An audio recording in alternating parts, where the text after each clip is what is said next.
We had lived in the house of our dreams for about 3 years. It was where we were raising our kids, hosting Christmases, and building a lifetime of memories. Autumn had settled in, and the nights were growing longer, the wind slipping through the old cracks in the house like ghostly fingers. We had never actually used the grand fireplace in the living room and decided to turn it on for warmth on one of those extra cold evenings. But no matter how much kindling we stacked, no matter how carefully we arranged the logs, the fire refused to catch. At first, we assumed it was a grafting issue. I checked the flue, adjusted the damper, even went outside to peer up at the chimney top, but nothing seemed amiss. Still, the smoke barely trickled upwards before choking out, leaving us in the cold. Frustrated, we called in a chimney sweep, an older man with soot-stained hands and the knowing eyes of someone who had seen far too much in his line of work. He arrived with his tools, unfazed by the stubborn hearth. With a practiced hand, he began his inspection, shining a flashlight up into the darkness of the chimney. Suddenly, his face changed. I saw it before he said a word, the slight stiffening of his shoulders, the way his fingers tightened around the handle of his flashlight. He slowly lowered the tool and turned to me. "I'm gonna have to do a full clean. Something's blocking the chimney." A blockage. It made sense, perhaps an old bird's nest or debris from a storm. I nodded and watched as he retrieved a long set of brushes, his movements methodical as he worked. Then his brush caught on something that didn't yield like twigs or soot.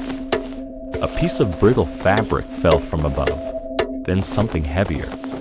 The chimney sweep pulled back sharply, his breath catching. When I stepped forward, my stomach lurched. A small, yellowed bone tumbled out of the fireplace and onto the hearth. I barely had time to react before more followed.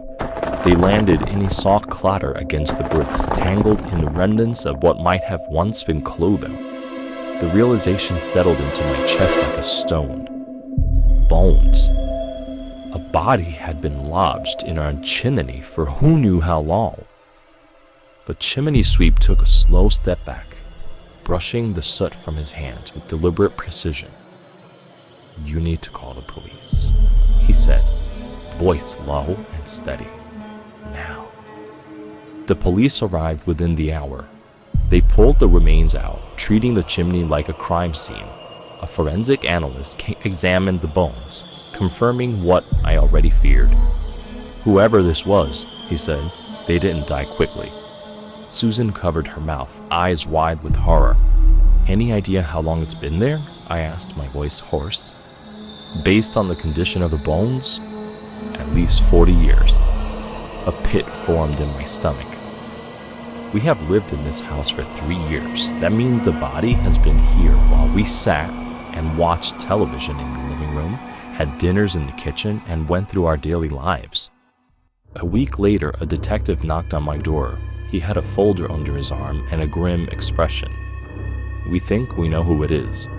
He handed me an old newspaper clipping. "Local man disappears, believed to have fled after murder." I read the name at the top, Peter Lorne. In 1975, Lorne had been wanted for the murder of a young woman named Valerie Crane. Witnesses had seen him arguing with her the night she went missing. Blood matching her type had been found in his car. But before police could arrest him, he vanished. They thought he had skipped town, fled the country. But he hadn't. He had been here the whole time. A horrifying theory formed in my mind. What if he tried to hide in the chimney, I asked, to lay low until the heat died down? The detective nodded grimly. It's possible. Maybe he thought he could shimmy down, get inside the house and hide out. I swallowed hard, but he got stuck. Exactly. And no one ever found him. A heavy silence settled over us. Lorne had died in the walls of the house he thought would keep him safe. Trapped, forgotten. For weeks, I couldn't stop thinking about it. The thought of his hand scraping against the brick as he struggled. The way his screams must have been muffled by the thick stone walls. Our family couldn't get over this horrifying discovery, so we ended up putting up the house for sale. But no one would bite. Instead, we stayed. They say time mends all things, and we have had many happy times at the house. But sometimes, late at night, when the house is quiet, I swear I can still hear it. The faint, desperate scratching.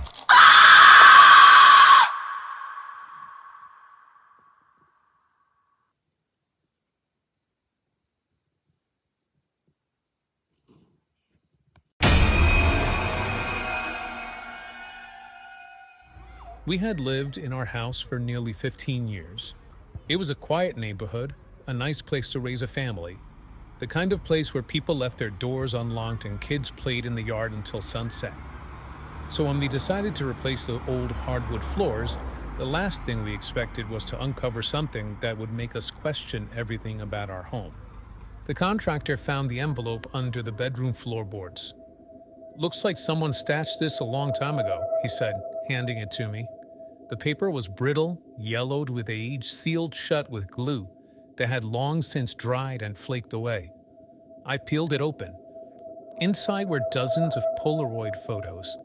The first few seemed ordinary, shots of the house, the living room, the hallway, our bedroom. Then my stomach dropped. The angles were wrong. These weren't old real estate photos. They were taken from inside the house at night, from corners of the rooms, behind furniture, places no one should have been standing. I shuffled through them with trembling hands. Then I stopped. One photo showed a woman sleeping in our bed. I turned to my wife, my voice hollow. This is our room." She leaned in, staring at the image. Who is that?" I swallowed hard. The woman in the photo was lying exactly where my wife slept every night. The same blankets, the same pillows. But it wasn't my wife. Then I reached the last photo. It was our daughter's room. And at the bottom, scribbled in a marker, was a date. Last year. We called the police. They came, took the photos, asked their usual questions. Had we noticed anything strange? Had there been break-ins? Did we know the previous owners? But there was no forced entry, no reports of missing items, nothing that suggested someone had ever been in our house uninvited. The officer sighed. Could be old photos from a past owner, a sick joke, but something felt off. That night, I couldn't sleep. Every creak in the house sent my heart racing. The thought that someone, somewhere, had been watching us made my skin crawl. And then, at 3:12 a.m., I woke up to a sound. A faint, soft click, like a camera shutter. I bolted upright. My wife stirred beside me. "Did you hear that?" I whispered. She nodded, gripping my arm. I climbed out of bed, heart pounding, and checked the hallway. Nothing. The doors were locked, the windows were shut, but I felt it. Someone was here. The next morning, I called in a private security expert. He brought a motion detector, heat sensors, and a borescope camera, a small tool used to look inside walls. Sometimes old houses have crawl spaces no one knows about, he says. Maybe there's a way in. We started in the attic, working our way down. Everything seemed normal until we reached a hallway near our bedroom. "There's something behind this wall," the expert muttered, knocking lightly. I frowned. That's just a closet. "Then why is there a gap behind it?" He drilled a small hole, slid the borescope inside, and turned on the light. What we saw made my stomach turn. A narrow space, dark, claustrophobic, and within it, a mattress, a small pile of clothes, empty food wrappers, a camera. Someone had been living inside our walls. The security expert turned to me, his face pale.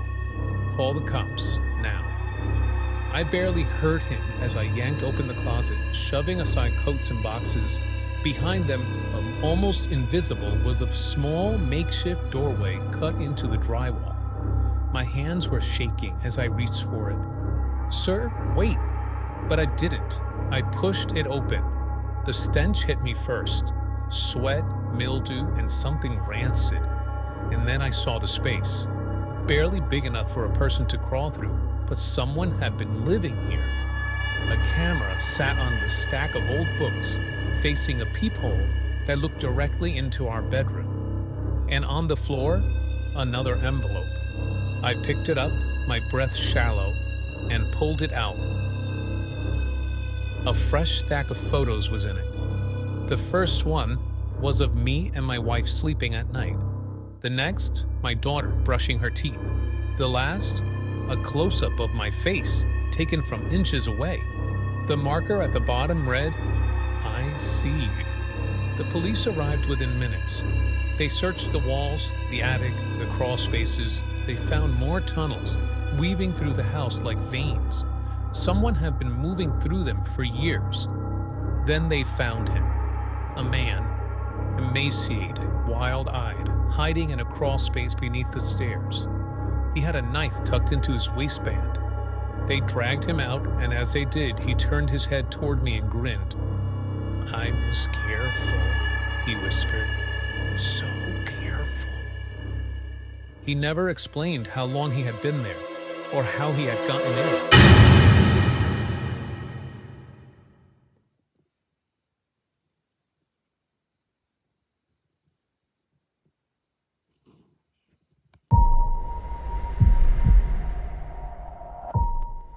I never believed in haunted houses. My husband and I raised our 2 kids in this home, a classic 2-story Victorian built in the late 1800s. Sure, it had its quirks: floors that creaked when no one was walking on them, doors that wouldn't stay shut, but nothing sinister. It was just an old house settling. That changed when we decided to renovate the basement. For as long as we'd lived here, the basement had been an unfinished, musty space. The walls were bare brick, and the floor was rough concrete. It was the kind of place you only went in to get something from storage. But now, with the kids grown and moved out, we thought it was time to make use of the space. On the 3rd day of work, one of the contractors called me downstairs. "Mrs. Halverson, you're going to want to see this." He pointed to a section of the wall where they had removed some drywall. Behind it was a door we never knew existed. It was old, wooden, and nailed shut. I stared at it. "This wasn't in the blueprints." "It looks like someone wanted it sealed up," the worker muttered. I felt an uneasy thrill. A secret room in our own house. My husband, standing behind me, whispered, "Maybe we shouldn't open it." But I had to. My husband grabbed the crowbar and pried the boards free. The wood groaned as the door creaked inward, revealing a dark, windowless space. The air that rushed out smelled wrong, stale, damp, and oddly metallic. Stepping inside, I took in the strange little room. The floor wasn't concrete like the rest of the basement. It was pepped dirt. The walls were raw brick, no insulation, no signs of it ever being used for storage. And in the center of the room was a wooden chair. At first, that seemed harmless enough, but then I saw that it was bolted to the walls. Chains. Thick iron chains broken at the ends like something or someone had tried to pull free from them. The bricks were covered in scratches, some deep, some shallow, some in long, frenzied patterns. And on the farthest wall, barely visible in the dim light, something was scrawled into the brick in dark, faded streaks. "I'm still here." A cold chill ran through me. My husband grabbed my arm. "Let's go, right now." I backed out of the room, nodding. One of the workers standing behind us muttered, "Jesus," and stepped back like the air inside had turned poisonous. That night, I couldn't stop thinking about it. Who built that room? And who was chained in there? We called the previous owner, an elderly man named Robert Groves. When I asked him about the hidden room, there was a long, painful silence on the other end of the line. Finally, he said in a quiet voice, "There was no room when I lived there." I didn't believe him. so I started digging. I went to the local records office the next morning, pulling every document I could find on the house. Property records, blueprints, old newspaper clippings. It took me a few hours before I found something. In 1954, the house had been owned by a man named Charles Denton. He had lived alone, no wife, no kids. The papers described him as reclusive, but a quiet member of the community. And then I found the article that made my stomach drop. Missing girls case still unsolved. Search continues for 12-year-old Susan Graves. I scanned the article, my hand shaking. Susan had vanished walking home from school one evening. No witnesses, no clues. The search had lasted for months, but eventually the case went cold. Then I found another article. Local man dies in freak accident. It was about Charles Denton. The article described how in 1955 he had been found dead in his own home, collapsed from an apparent stroke. But something stood out to me. His body had been discovered in the basement. The article didn't go into detail, just that a family member, a distant cousin, had come by to check on him after not hearing from him for weeks. A deep pit settled in my stomach. I knew that the secret room had been there long before Denton died, and I knew who had been chained inside it. I called the police, explained what we had found. I wasn't expecting much. It was an old crime, long forgotten. But when they came to inspect the room, one of the officers went pale. "We need to dig."